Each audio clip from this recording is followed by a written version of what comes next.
The harmattan breeze carried with it the smell of frying akara and roasting corn that morning in Umuokoro, a small, close-knit Igbo community where everyone knew who was related to who, and where secrets rarely stayed hidden. The sun had only begun to stretch its fingers across the sky, but the streets were already alive with chatter. Women sweeping the front of their compounds, children running barefoot to fetch water, and traders setting up their stalls at the junction.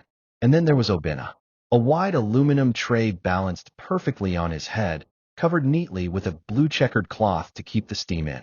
Beneath it, the delicious aroma of jollof rice, fried plantain, and pieces of meat drew curious glances from passers-by. In his left hand, he carried a small stool. In his right, a tattered but well-worn hand towel for wiping sweat.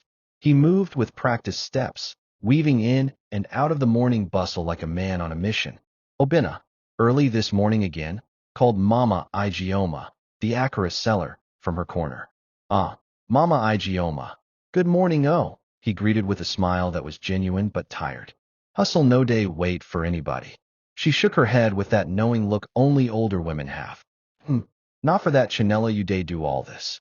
Love Nwantinti, it's sweet for beginning." Obinna just chuckled, refusing to take the bait. If people knew the lengths he was going to for Chinello, let them talk. The truth was simple. He loved her, and in his heart, their future was one. From childhood, they had been like hand and leg, inseparable. Their story had started long before either of them could spell their names. They grew up in the same neighborhood, their family compounds separated only by a short dusty path. Obinna was the boy who fetched water for Chinello's mother without being asked, and Chinello was the girl who would sneak out roasted yam from her mother's kitchen to share with him after school.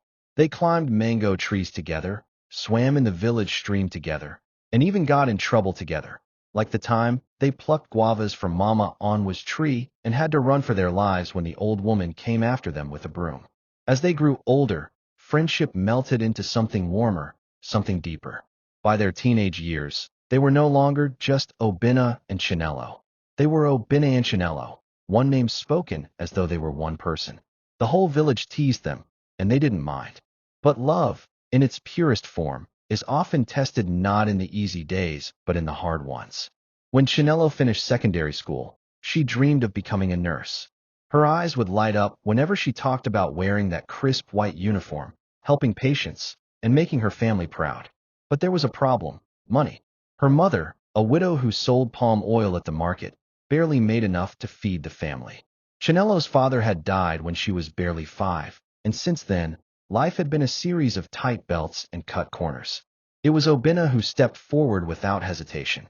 "Chinello, I will help you," he had said one evening as they sat under the Udala tree at the edge of their street. The air was thick with the smell of night-blooming flowers, and the moon painted her face in silver. "Help me? How?" she had asked, surprise written across her face. "I will work. I will save. Whatever I make from selling food, I will pay for your school fees. You know me, I'm not afraid of work. Once you graduate, we will marry, and your degree will be for both of us." Her eyes had filled with tears. "Obinna, do you know what you're saying? That's not small money." "I know," he said simply. "But I also know you are my person. If you rise, I rise." And so began Obinna's daily grind. From dawn till the heat of midday, and sometimes even into the cool hours of the evening, he hawked steaming plates of rice and plantain, beans and yam porridge, carrying them from mechanic workshops to office buildings, from bus parks to school gates. His voice would ring out, "Food sellers, oh, come and eat. Sweet rice, hot beans, correct plantain." His regular customers came to know him not just for his food, but for his cheerful attitude. But beneath the smile, he was counting every naira in his head, calculating how much closer he was to paying Chinello's next term's fees.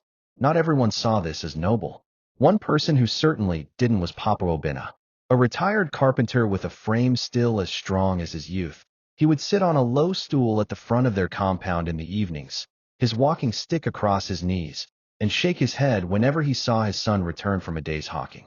"Obinna," he would say in that slow, deliberate way of elders, "you are my only son, the only child your mother left me before she died. Instead of using your strength and small money to learn a trade or go back to school, you are busy sponsoring a woman. You think women don't change." Obinna would sigh, drop his tray in the kitchen, and wash his hands at the basin. Papa, Chinelo is not just any woman. She is my future. We have plans. Everything I do for her, I do for us. Papa Obinna would just grunt and shake his head. Love that makes a man useless is not love. One day, you will understand. But for Obinna, there was nothing to understand. His heart was set, his path chosen. Every market day, he would walk to Mama Chinelo's stall with a portion of his day's earnings, handing it to Chinelo with a smile. Mama Chinelo, a warm but sharp-tongued woman, would clap her hands in admiration. Obinna, God will bless you. Love is a big thing. Nothing can separate the two of you. You are doing what even blood brothers won't do for each other. Don't worry, this your sacrifice will pay off. Her words were like balm to his tired feet and aching shoulders. They gave him strength to keep going. It was on one of those ordinary days, the kind that feels routine but carries the seed of change, that Obinna's life, and his love with Chinelo, began to face its greatest test. At that time, he could never have imagined that the same girl whose dreams he was carrying on his back would one day walk away, or that the sunlit path they shared would split into two very different roads. But fate, as the elders say, has a way of turning the calabash upside down when you least expect it. It was the middle of the rainy season, the kind that turned Omuokoro's untarred roads into red, muddy rivers and left the air heavy with the scent of wet earth. Chinelo's nursing school, located in the nearby town of Orenta, was buzzing with an unusual kind of excitement that day. The principal had announced they would be welcoming a new lecturer to the school, a man transferred from Enugu to handle advanced courses in anatomy and physiology. For most students, this meant little more than a change of teacher. For Chinelo, it was just another day. She had more pressing things on her mind. Passing her next exam and making sure the fees Obinna had worked so hard to pay didn't go to waste. That morning, she sat in the front row of the lecture hall, her white uniform crisp, her hair neatly packed into a low bun under her nurse's cap. Around her, classmates were whispering excitedly. Dem say him fine well, one girl giggled. And he drives car. Oh, not just any car, Toyota Camry. 2012 model, another chimed in. Chinelo rolled her eyes. She wasn't interested in who was fine or rich. Her life already had a direction. Finish school, marry Obinna, build a life together. That was all that mattered. The murmurs stopped abruptly when the door opened. In walked a tall man in a neatly pressed shirt and navy trousers, a brown leather belt matching the polished shoes on his feet. His skin was the smooth, even tone of someone who had never worked under the sun a day in his life, and his smile was practiced, the kind that came easily but never revealed too much. Good morning, ladies and gentlemen, he began, his voice deep and confident. My name is Mr. Kalu. I will be taking you through some of your final year courses. He spoke with the ease of someone used to holding attention, weaving humor into his explanations and making the class laugh. By the time the lecture ended, he had left a mark, especially on the students who thrived on admiration. Chinelo, however, simply packed her books and stood to leave, offering him nothing more than a polite, "Thank you, sir." That was the beginning. The next day, and the next after that, Mr. Kalu seemed to notice her. At first, it was small things, lingering a little longer near her desk, asking her questions in class that had nothing to do with the lecture, smiling at her in the hallway. One afternoon, as she was leaving school, he called out, "Nurse Chinelo, wait a minute." She stopped, adjusting the strap of her bag. "Yes, sir. I've been meaning to tell you," he said, stepping closer. "You're one of the brightest students I've met. And you have this grace about you. Are you sure you're not a model?" Chinelo laughed awkwardly. "Sir, please, I'm not interested in any of that. I have a boyfriend." "Ah," he said, as though that detail were nothing more than a mild inconvenience. "A boyfriend is not a husband. I am a man who knows what he wants. And I want to get to know you." "Sir, please, I'm not interested," she repeated firmly before walking away. If only he had stopped there. Over the next few weeks, his interest in her didn't fade, it intensified. She would find small wrapped gifts on her desk, sometimes a bottle of perfume, sometimes a box of chocolates. She returned them every time, but that only seemed to amuse him. Then came the day he crossed the invisible line. One Saturday, Chinelo came home from school to find her mother sitting in their small living room, grinning like someone who had just heard good news. On the table before her were bags of rice, bottles of groundnut oil, tins of milk, and a pair of brand new wrappers folded neatly. "Mama, what is all this?" Chinello asked, setting her bag down. Her mother leaned back in her chair, clearly enjoying the moment. "A visitor came today. That your lecturer, Mr. Kalu. He said he is very serious about you. He even begged me to talk to you on his behalf." "Mama," Chinello's eyes widened. "I told him I have a boyfriend. Why would you even listen to him?" Mama Chinello waved a hand. And so what? Is that boyfriend ready to marry you now? This man is rich, my daughter. He has car, fine house.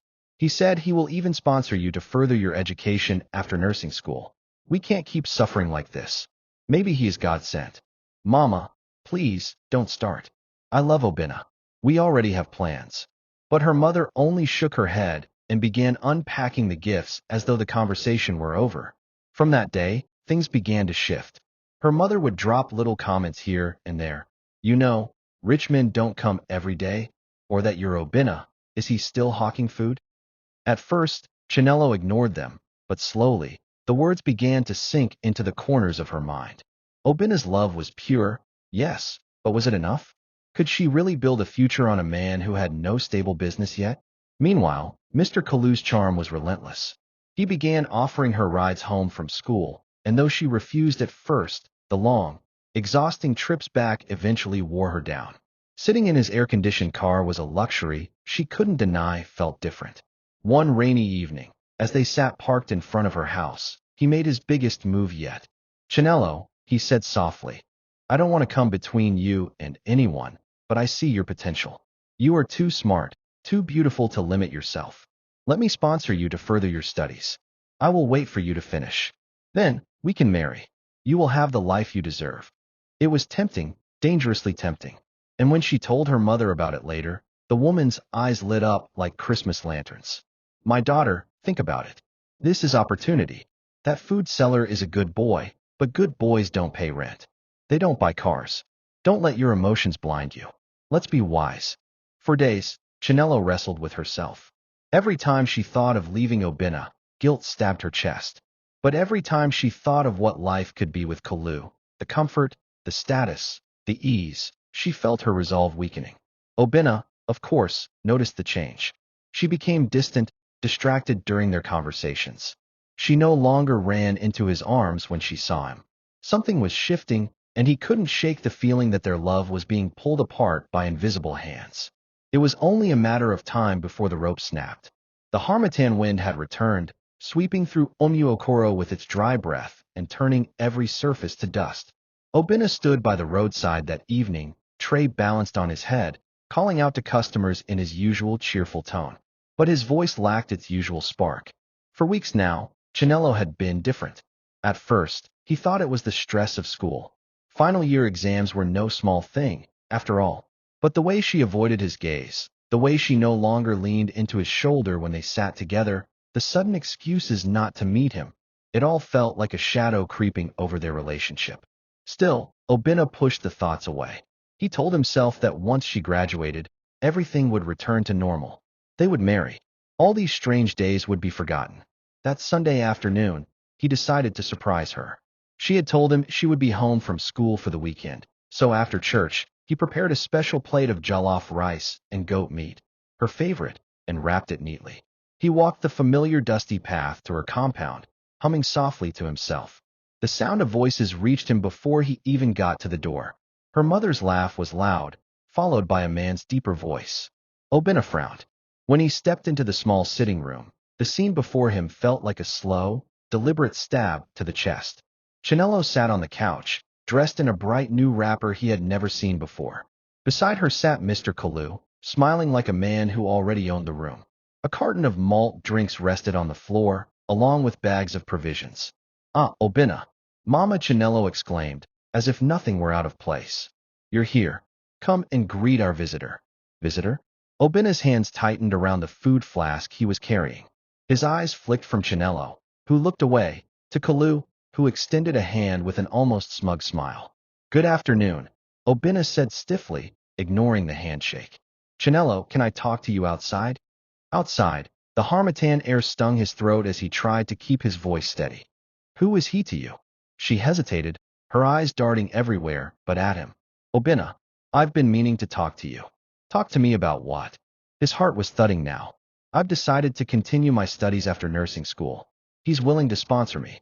He said he'll wait for me to finish, then we can. We can what? Obinna cut in, his voice rising. Chinello, we had plans. We agreed that after nursing school, we'd get married. That was why I have been killing myself under the sun every day, hawking food, paying your fees. Her face hardened, as if she had rehearsed for this confrontation. Obinna, it's not like that. You don't understand. This is a better opportunity for me, for us. If I further my studies, I can get a bigger job, earn more. Don't make it sound like I'm abandoning you. Don't make it sound like you're not. His voice cracked now, the hurt spilling over. I gave up my own chance to go to school so you could. I thought we were building a life together. Chinello, was I just a stepping stone for you? She flinched but didn't answer. And that silence told him more than any words could. The days that followed felt like moving through thick fog. Chinello stopped taking his calls. When they saw each other in the village, she was polite but distant. Then, one day, he heard from a neighbor that she had traveled to the city with Mr. Kalu. The news hit him like a slap. That night, Obinna sat in front of his father's house, a bottle of burukatu in his hand. The bitter drink burned his throat, but it dulled the ache in his chest, at least for a while. It became a pattern: work, drink, sleep. Work, drink, sleep. Papa Obinna watched in silence for weeks before finally speaking.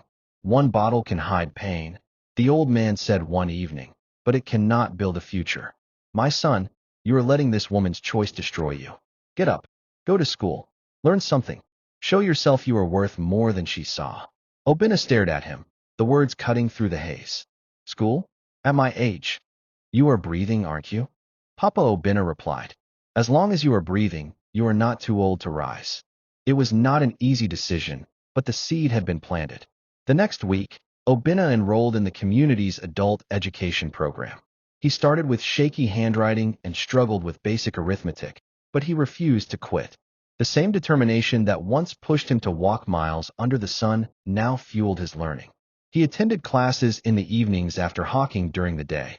He read under a kerosene lamp until his eyes ached. Months turned into years.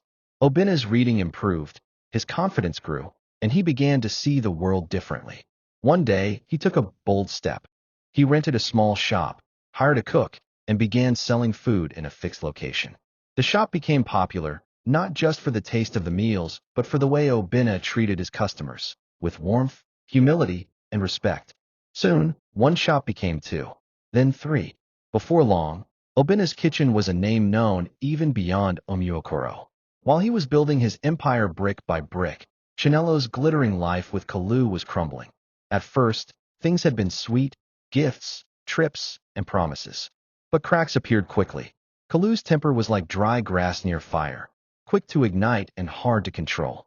Worse, he could not stand the idea that Chinello still spoke fondly of Obinna.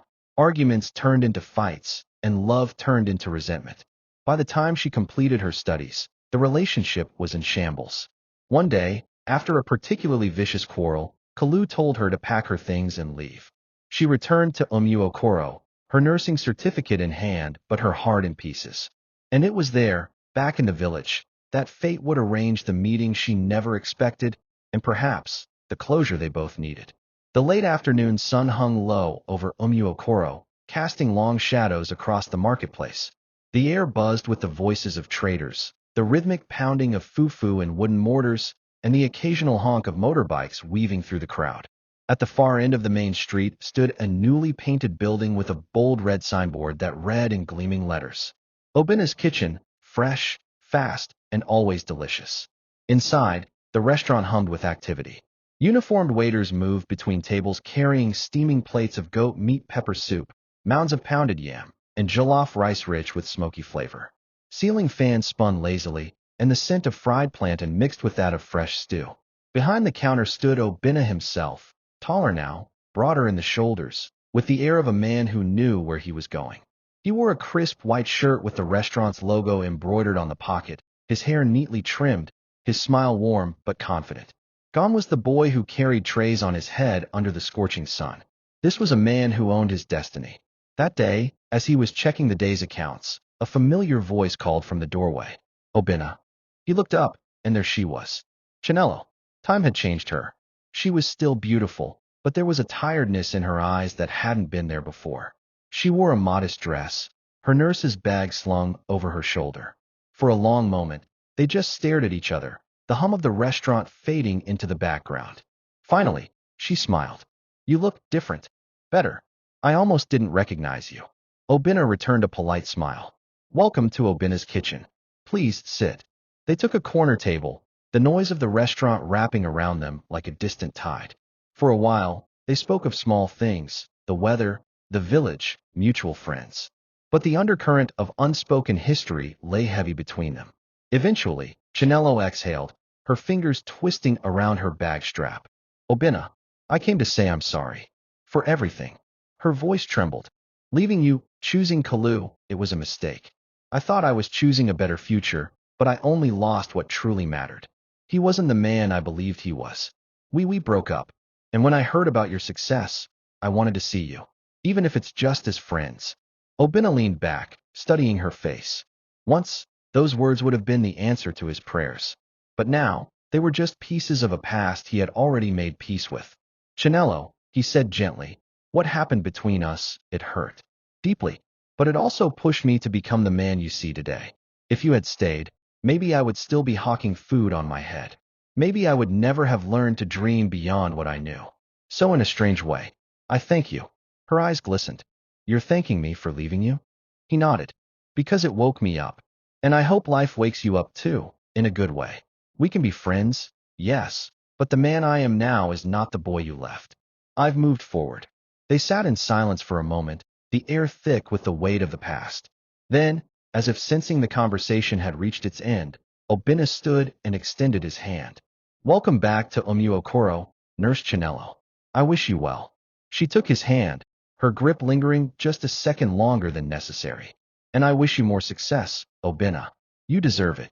As she walked away, the late sun caught in her hair, and for a brief moment, Obina saw the girl he once knew, laughing under the udala tree, stealing roasted yam from her mother's kitchen. But he didn't call her back. Some chapters are meant to be closed, no matter how sweet their beginning. That evening, as the last customers left and the staff cleaned up, Obina stepped outside. The air was cool, carrying the distant sound of drums from a neighboring village celebrating a wedding. Papa Obina's words came back to him, warm and steady. As long as you are breathing, you are not too old to rise. He smiled to himself, locking up the restaurant for the night. His life was no longer defined by what he had lost, but by what he had built. And in that moment, he knew with certainty, the best was still ahead. Love is beautiful, but self-worth and growth are priceless.